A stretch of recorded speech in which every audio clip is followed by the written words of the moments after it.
Good morning guys. Lakad-lakad kami.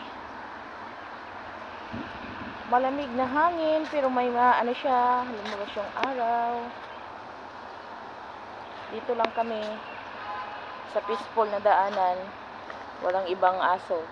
May aso naman sa kabila pero hindi naman yung kaaway ni Saysay. Boring din pag wala si Amo. Matumba pa.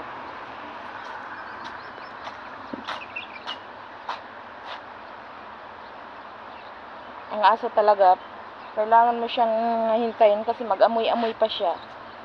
Makaamoy siya ng ihi, din siya gumagaya.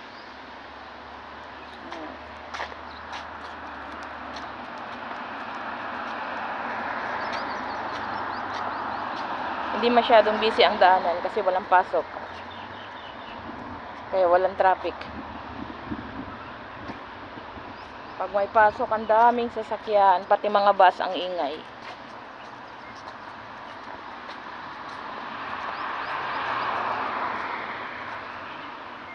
Ganyan yung ano namin. Kaya dito hindi din nakaka-boring. Sa loob lang ng bahay nakaka-boring. Kasi walang amo. Siyempre, pag walang amo, kulang din ang trabaho. Kaya yun, naboboring ako.